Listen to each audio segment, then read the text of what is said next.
Bismillahir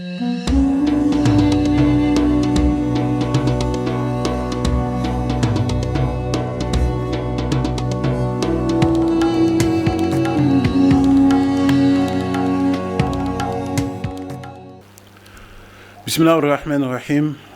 Innal hamdalillah nahmaduhu wa nasta'inuhu wa nastaghfiruh wa na'udhu billahi min shururi anfusina wa min sayyiati a'malina.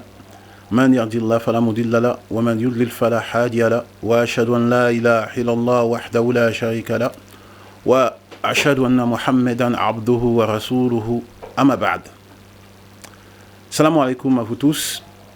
Aujourd'hui, le thème qu'on va aborder, c'est un thème capital, un thème qui rentre dans les sujets consensuels de notre ère, à savoir l'homme noir et l'islam. Pourquoi l'homme noir et l'islam ? On est à une époque où il y a un très grand repli identitaire des gens. Beaucoup de personnes se cherchent, recherchent leur origine, recherchent leur identité propre et recherchent à renouer avec ceux qui sont. Et face à ce genre de choses, on est beaucoup amené à voir certaines ambiguïtés, ou plutôt certaines choses qui nous pousseraient à remettre en question tout ce qu'on nous a appris, ou tout ce qu'on nous a mis en avant. L'homme noir et l'islam, c'est un sujet qui a fait couler l'encre. Certains disent que l'homme noir est venu devenir le servant de son oppresseur, l'arabe qui serait venu apporter la religion islamique et il serait celui qui vient servir cette chose-là. Première chose à dire qui est très très important, c'est d'abord, qu'est-ce que l'islam ? L'islam, c'est la religion qui appelle à délaisser l'adoration de la créature pour adorer le Créateur. Allah subhanahu wa ta'ala nous dit dans le Coran, « Wa ma khalaqtul jinna wal insa illa liya'budun » Je n'ai créé les hommes et les djinns que pour qu'ils m'adorent. Et l'islam est la religion, non pas qui se veut d'un coin spécifique terrestre. L'islam se veut la religion céleste. C'est-à-dire que dès lors qu'on parle de revenir à nos origines, certains prônent le retour à des origines terrestres, l'islam fait un bond en avant. On revient à notre origine céleste. Allah subhanahu wa ta'ala nous dit dans le Coran, on va dans la sourate 49, verset 13. Monsieur Mohamed. Sourate 49. Verset 13. Sourate 49, verset 13. Ô homme, nous vous avons créé d'un mâle et d'une femelle, et nous avons fait de vous des nations et des tribus pour que vous vous entreconnaissiez. Le plus noble d'entre vous auprès d'Allah et le plus pieux. Allah est certes omniscient et grand connaisseur. Dans ce verset coranique, Allah subhanahu wa ta'ala commence par « Ô homme ». Il n'a pas dit « Ô vous les croyants ». « Ô homme », il appelle à toute l'humanité. Nous vous avons créé d'un mâle et d'une femelle. Adam, Ève. Et de lui, nous vous avons fait des nations et des tribus, afin que vous vous entreconnaissiez. Lorsqu'on prend les Mufassiroun, on prend par exemple l'imam al-Shawkani. L'imam al-Shawkani nous dit que ce verset est l'une des preuves qui montre l'universalisme de l'islam. Pourquoi ? Parce qu'à travers ce verset, Allah nous appelle justement à l'adorer en regardant la diversité dont c'est lui l'auteur et qu'on s'entreconnaisse. Alors très souvent, il y a beaucoup d'allégations frauduleuses où on nous dit que être musulman, c'est devenir arabe. Mais là, avec ce verset, on a la preuve incontestable que chaque personne qui se veut être musulman doit conserver son identité d'où il vient, tant que ça ne contredit pas les préceptes islamiques, et il la partage avec les autres. On s'entreconnaît. Et l'imam Ibn al-Kathir nous dit quoi ? Il nous dit que c'est à partir de ce verset que la tradition musulmane nous donne des appellations. Par exemple, lorsque vous allez regarder dans le temps du prophète alayhi salatu wassalam, certaines personnes prenaient des noms comme par exemple Hassan al-Basri, qui vient de Bassora. C'est-à-dire qu'il y avait des kunyas, ce qu'on appelle des surnoms, où on te donne ton prénom et on donne d'où tu viens. Toujours dans cette logique de s'entreconnaître. Alors, s'entreconnaître de quelle façon ? Dans la manière de s'habiller, tant qu'on reste dans les préceptes islamiques, dans la manière d'avoir des coutumes propres à nous, tant qu'on reste dans les limites islamiques, et toutes ces choses-là que vous connaissez. Ce verset est très important. Pourquoi ? Parce que comme je l'ai dit précédemment, il parle de revenir au céleste, l'origine. Nous venons tous de Adam et Ève. Quand on prend Surat Ar-Rum, la sourate 30 au verset 22, Allah nous dit, parmi ces signes, la création des cieux et de la terre, la variété de vos idiomes et de vos couleurs. Encore une fois, ce verset revient à l'origine. Parmi ces signes, la création des cieux et de la terre. Les premières créations qui ont été faites, les cieux et la terre. Et la variété de vos idiomes et de vos couleurs. C'est-à-dire que le fait qu'il y ait des personnes noires, des personnes blanches, des personnes jaunes et même des personnes vertes s'ils existent, c'est un signe que Allah a établi pour prouver qu'il existe. Donc toute personne qui s'opposerait à cette diversité s'opposerait à quelque chose que Allah subhanahu wa ta'ala a mis en avant pour témoigner qu'il existe. C'est très fort. Et vous ne retrouverez nullement une chose semblable dans les autres livres révélés. Nulle part. La diversité. Quelles sont l'origine ? Qu'est-ce qui fait qu'il y a des noirs, des blancs ? Par exemple, le prophète alayhi salatu wa sallam nous relate dans un hadith qui est notoire et authentique, qui se retrouve d'après le Ibn Hibban, et Tirmidhi et bien d'autres.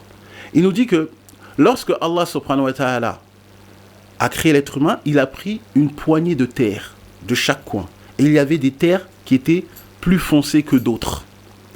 Et lorsqu'il a créé Adam, alayhi salam, Adam, c'est de là que la descendance d'Adam, certains étaient plus foncés, certains étaient plus clairs. Et petite chose, la science est en accord avec cette chose-là.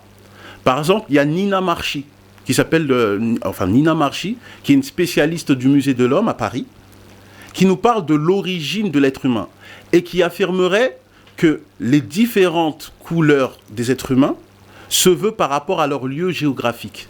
Certains endroits, il y a du soleil, les terres sont plus foncées, alors les hommes sont plus foncés. D'autres qui sont plus clairs, dans des terres plus claires, les hommes sont plus clairs. Et remarquez bien cette chose-là. Lorsque nous sommes en Afrique, par exemple, avec un soleil abondant, on voit que les personnes sont des hommes de couleur. Lorsqu'on se retrouve plus vers l'Europe, en Suède ou autres pays européens, on voit que les gens sont vraiment très blancs parce que le froid est dominant. Donc on voit que cette explication islamique est en accord avec cette explication scientifique. Maintenant, puisque je me veux dans l'interreligieux et puisque je me veux dans le domaine de la religion comparée, voyons un petit peu comment expliquent, par exemple, les sources judéo-chrétiennes. Monsieur Mohamed, est-ce que vous pouvez me prendre la Genèse 9 ? Pendant que mon frère cherche Genèse 9, je rappelle que dans Genèse 10, il y a ce qu'on appelle la table des peuples, c'est-à-dire la descendance de Noé, qui se divise en 70 nations, dans une autre version, en 72 nations. Et ce serait donc de là que la diversité des êtres humains s'est faite. Noé qui est appelé le père de l'humanité. Genèse 9, quelque chose qui est assez connu, une source à polémique qu'on appelle la malédiction de Cham. Est-ce que M. Mohamed, vous pouvez nous la lire ? 9, verset 1er.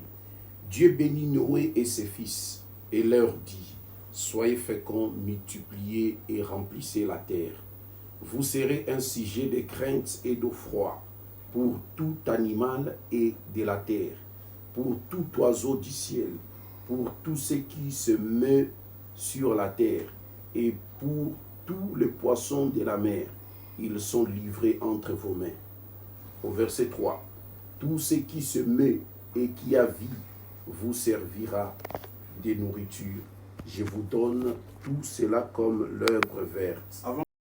Avant que vous continuez, on remarque dans ce verset biblique, en parallélisme mais en accord avec les versets coraniques, où Allah subhanahu wa ta'ala, par exemple dans Surat Al-Baqarah, dit qu'il a mis l'être humain comme viscère. C'est-à-dire c'est lui, toute la création, il a mis à sa disposition pour que lui-même serve Allah subhanahu wa ta'ala. Continuez votre élocution. Seulement, vous ne mangerez point de chair avec son âme, avec son sang. 5. Sachez-le aussi, je redémarrerai le sang de vos âmes. Je les redemanderai à tout animal. Et je redemanderai l'âme de l'homme à l'homme qui est son frère. 6. Si quelqu'un verse le sang de l'homme, par l'homme son sang sera versé, car Dieu a fait l'homme à son image. Est-ce que vous pouvez aller à la malédiction de Cham? Verset combien? Genèse 9, c'est dans Genèse 9. Voici, j'établirai mon alliance avec vous et avec votre postérité après vous. Non, Genèse 9. Non, Genèse 9. Genèse 9. Avec la malédiction de Cham. Je suis au verset 9. Non, Genèse 9, c'est le... Verset combien? Je ne sais plus, c'est vers la fin. On commence au verset 19. Okay. Ce sont là les 3 fils de Noé, et c'est leur postérité qui peuplera toute la terre. Noé commençant à cultiver la terre et plantant de la vigne. Il but du vin, s'enivrant, et se découvrit au milieu de sa tente. Voilà, donc là on parle des 3 fils de Noé. Javeth, Sem, Canaan. Javeth serait de la descendance de tout ce qui est occidentaux des Blancs. Sem, c'est tout ce qui est sémite, à savoir les Arabes et les Israélites, les Juifs. Et Canaan serait de la descendance, ce serait le père des Noirs, des Indiens et de toutes les personnes de couleur. Alors, ce passage nous relate que Noé, Noé alayhi salam, aurait bu et il aurait dévoilé sa nudité. Continuez. Cham, père de Canaan, vit la nudité de son père et il les rapporta dehors à ses 2 frères. Alors Sem et Japheth prirent les manteaux, le mirent sur leurs épaules, marchèrent en reculant et couvrirent la nudité de leur père. Comme leur visage était détourné, ils ne virent point la nudité de leur père. Voilà, ce passage, on va continuer. Là, c'est-à-dire que Noé alayhi salam, il se serait mis tout nu. Cham, le fils de Noé, aurait regardé la nudité de son père.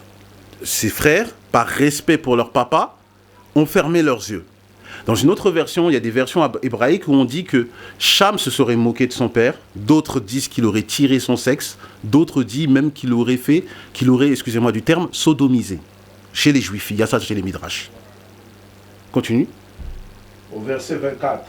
Lorsque Noé se réveillant de son vin, il prit ce que lui avait fait son fils cadet. Et il dit, maudit soit Canaan, qu'il soit l'esclave des esclaves de ses frères. Voilà. Donc, Cham aurait fait cette ignominie à son père, et son père, lorsqu'il a repris ses esprits, il a maudit son fils. Tu seras l'esclave des esclaves de ton frère. Et, par exemple, lorsqu'on prend les apocryphes syriaques, ils disent que Cham, à ce moment-là, aurait noirci. Donc, ça aurait été l'origine, c'est des apocryphes, textes apocryphes chrétiens qui datent du 6e siècle, et qui diraient que c'est à partir de ce moment-là que Cham est devenu noir.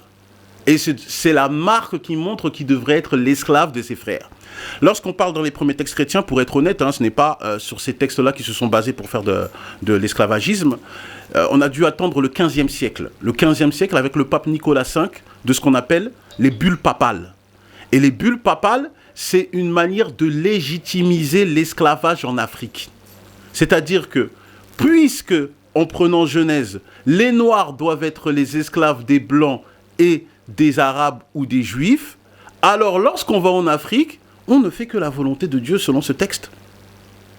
On ne fait que la volonté de Dieu selon ce texte. Donc ce serait l'origine selon les textes judéo-chrétiens. Comme vous l'avez vu, islamiquement, ce n'est pas ça. Islamiquement, c'est tout simplement que Allah a pris une poignée de terre de chaque coin de la terre. Certaines terres étaient plus foncées que d'autres, donc certaines personnes sont foncées, d'autres sont claires. Il y a aussi une autre source où le prophète alayhi salatu wassalam nous dit que quand Adam alayhi salam, quand Allah a créé Adam alayhi salam, alors il a mis sa descendance devant lui. Il y avait des noirs, des blancs, des rouges. Et Allah subhanahu wa ta'ala a mis une lumière à chacun d'entre eux. Voilà. Ça, c'est la chose du point de vue islamique. Autre chose qui susciterait notre curiosité. De quelle couleur serait Adam? De quelle couleur serait Adam? Comme vous l'avez vu, les premiers hommes, selon Nina Marchi, spécialiste dans la musée de l'homme, elle nous dit que les premiers hommes seraient des noirs. Et c'est dû au manque de pigmentisation que certains seraient devenus blancs. Alors, quelle est la position, ou quelle serait la position islamique sur ce point-là? Prenez la sourate 15, verset 26, où Allah subhanahu wa ta'ala, il nous dit qu'il a créé l'être humain de terre et d'argile. Il va nous lire ce passage. Il a la même chose dans la sourate 37, verset 11. Mais on va prendre la sourate 15, verset 26. La sourate 15, verset 26. Ceux qui ont vécu avant eux, certes, ont comploté, mais Allah attaquant les balles. Tu es sûr? Sourate 15, verset 26. Sourate 15. Oui, sourate Al-Hajj. Non, sourate Al-Hajj, c'est pas la 15. Hijra, Al-Hijra. Non. Sourate 15.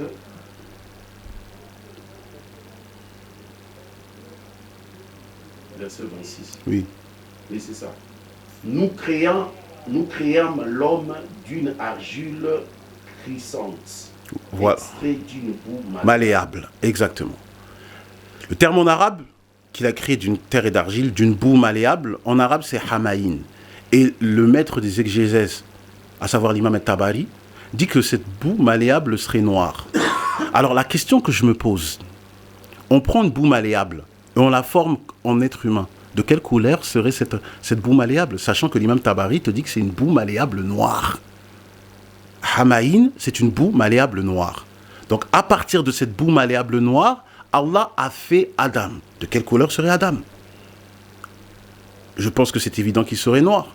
Si on revient même dans la langue arabe, il y a un livre qui s'appelle Maqasid al-Lugha. Maqasid al-Lugha, c'est ce que vous voulez, c'est comme si on dit le fiqh al-Lugha, la jurisprudence de la langue arabe. C'est-à-dire que dans la langue arabe, il y a des précisions qui sont extrêmement minutieuses. Par exemple, lorsque un lion serait d'une couleur rouge, on lui donne un nom. Lorsque un lion serait d'une couleur plus foncée, on lui donne un autre nom. Et dans les catégories de l'homme noir, à savoir en arabe aswad, alors il y a des catégories de degrés. C'est-à-dire que lorsque quelqu'un est peut-être jaune un peu métis, on parle de asmar. Quand il est un peu plus foncé, on parle de asham. Quand il est noir de ma couleur de peau, on dit Adam. Je répète, lorsque quelqu'un est noir dans ma couleur de peau, en arabe on dit Adam. Et notre père s'appelle Adam. Quand quelqu'un est plus foncé que moi, on appelle ça Asham. Quand quelqu'un est noir foncé, on appelle ça Dalem. Donc vous avez vu les différents degrés. La question encore que je me pose, de quelle couleur serait Adam? Je pense que cette chose est évidente. Autre chose aussi qui serait intéressant de mettre en évidence, c'est très souvent, on nous donne des allégations frauduleuses que vous êtes partis voir des prophètes d'autres origines et selon vos croyances, il n'y a pas de prophète noir. Ce qui est totalement faux, islamiquement parlant.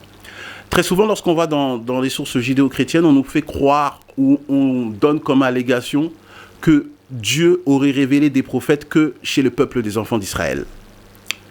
Et que, d'ailleurs, même selon les propos du pape Nicolas V pour légitimiser l'esclavagisme en Afrique, pour dire qu'on va leur faire découvrir Dieu, il dit que les Noirs n'ont jamais connu Dieu, n'ont jamais entendu qu'il y avait un Dieu unique, ou n'ont jamais eu une croyance monothéiste. Cette chose-là a été réfutée dans le Coran. Sourate 16, verset 36. Il y a la même chose dans la sourate 10, verset 47. On va nous lire la sourate 16, verset 36. Sourate 16, verset 36. 36. Sourate 16, verset 36. Nous vous avons envoyé dans chaque communauté un messager pour leur dire adorez Allah et écartez-vous du tagout. Du Tarout. Effectivement. Donc, comme vous l'avez vu dans ce verset, Allah nous dit qu'il a envoyé des prophètes dans chaque communauté. Donc, il y a eu des prophètes noirs, des prophètes chinois, des prophètes dans chaque communauté.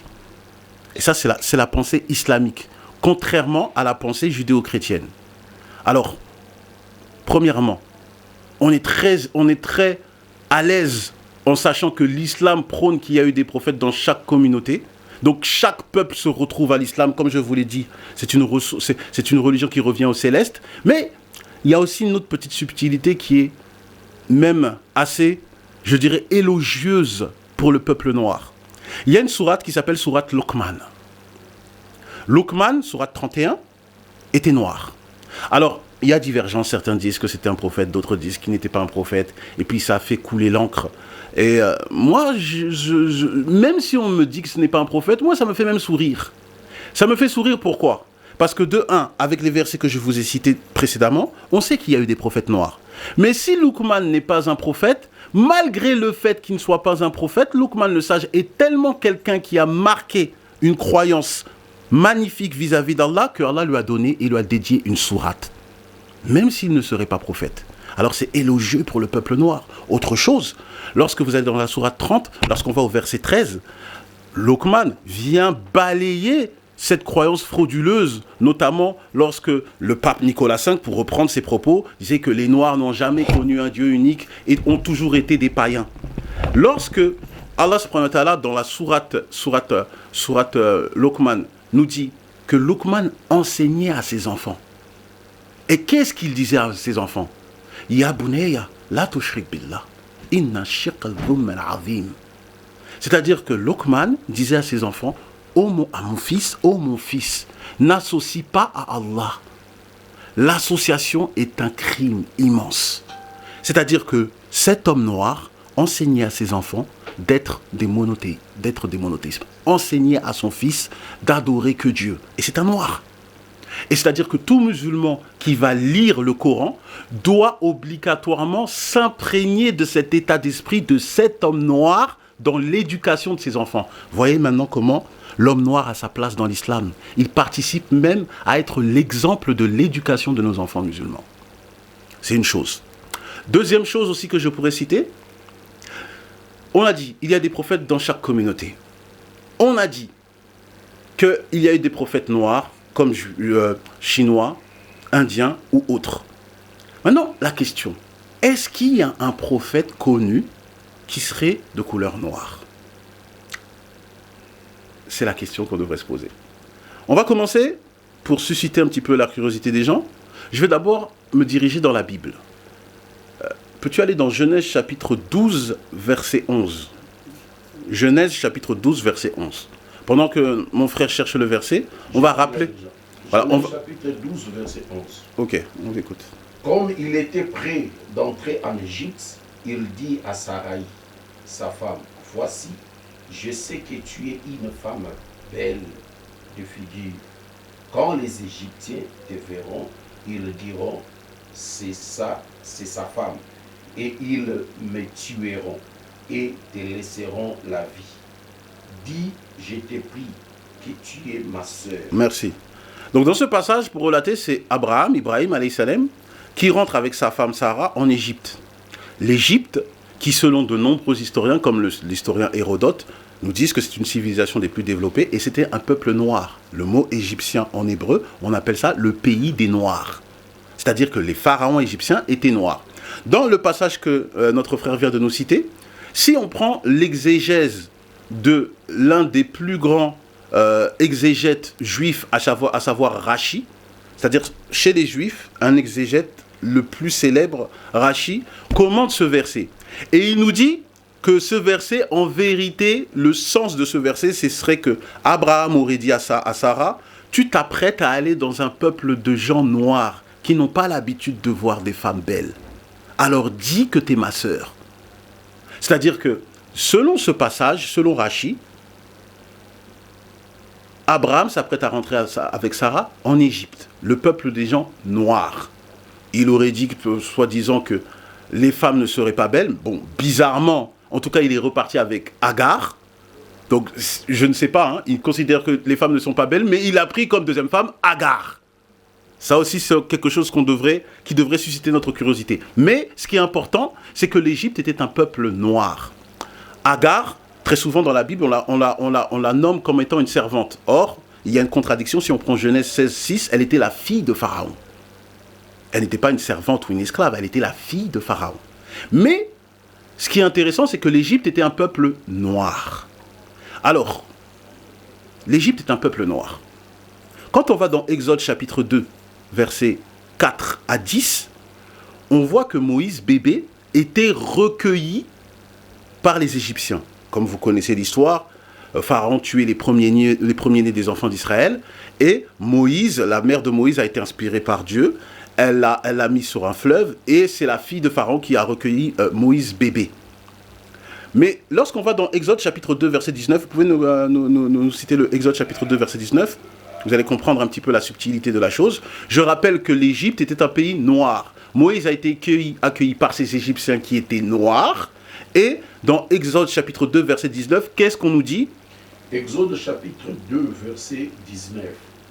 Elles répondirent, un Égyptien nous a délivrés de la main de berger, et même il nous a puisé de l'eau. Merci. Il s'agit de Moïse. C'est-à-dire que Moïse, selon ce texte, certains le prenaient pour un Égyptien. Alors je rappelle le contexte. Les Égyptiens sont noirs, Moïse est accueilli par des Égyptiens, et les gens croient qu'il est égyptien. Il est de quelle couleur? Il est accueilli par des peuples noirs, et on croit qu'il fait partie de ce peuple. De quelle couleur est-il? Il est noir. Alors peut-être que je vais étonner beaucoup de gens lorsque je dis cette allégation, mais islamiquement parlant, nous avons des sources qui confirment cette chose-là. Par exemple, il y a le Sahih Muslim, le hadith dans le Sahih Muslim, le verset, c'est le numéro, c'est le 309, où lorsque le prophète Mohammed a fait l'ascension nocturne, il a vu Moïse et il a dit « Kana Adam ». Il était noir. Adam. Rappelez-vous, on avait dit les catégories de noir. Et le terme Adam, c'est ma couleur de peau. Il y a une autre version du hadith rapportée dans le Mousnad de l'imam Ahmed, où encore plus flagrant, où le prophète dans cette version dit Kana Asham Adam. C'est-à-dire, Asham, c'est l'avant-dernier degré des personnes noires. Donc, selon la langue arabe, Moussa, Moïse serait même plus foncé que moi. Une autre source encore islamique, Kana Zot. Zot, c'est le noir foncé. Donc, selon nos sources islamiques, et comme vous l'avez vu, par recherche de déduction avec les sources judéo-chrétiennes, on constate que Moussa est noir. Et là, certains pourraient être étonnés, parce que lorsqu'on va dans Exode chapitre 4, ou même Exode chapitre, ou la sourate 20, versets 21 à 23, vous allez voir que, par exemple, Allah subhanahu wa ta'ala, parmi les miracles qu'il a donné à Moussa, à Moïse, c'est qu'il lui dit « Montre ta main et elle ressortira blanche, sans aucun défaut ».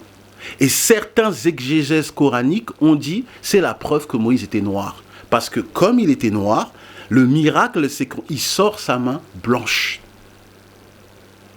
Voilà la preuve qu'il y a des noirs dans l'islam, des illustres. Je rappelle que Moussa est la personne dont ces histoires ont été le plus relatées dans le Saint-Coran.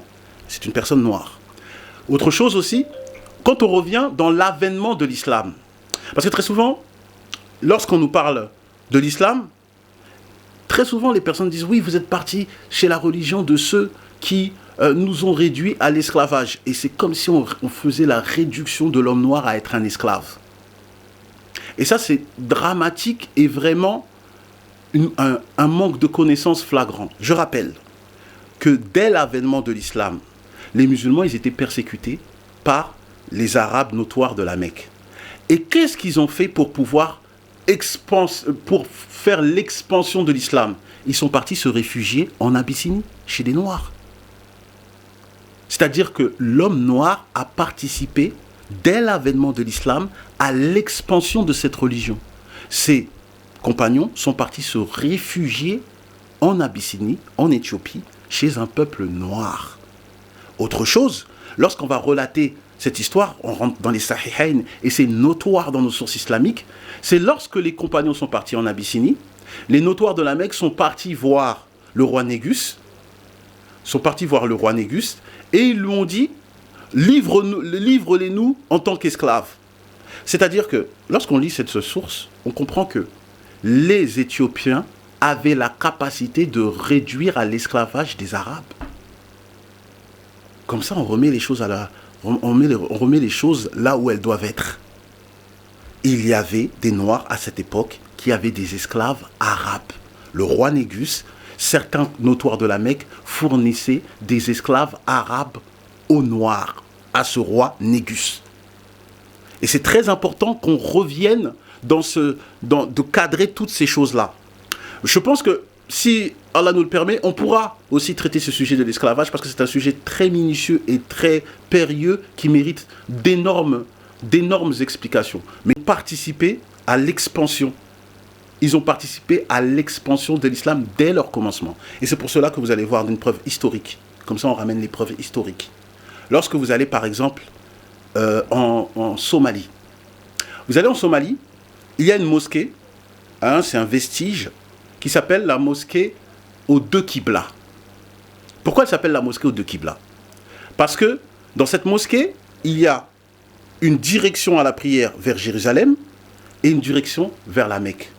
Ça prouve que cette mosquée a existé dès le début de l'avènement de l'islam. C'est-à-dire que dès l'avènement de l'islam, avant même que toute la péninsule Arabie était complètement musulmane, il y avait certains Africains qui avaient déjà construit une mosquée en Afrique. Il y avait déjà une mosquée en Afrique. Il y avait déjà des gens qui propageaient l'islam en Afrique.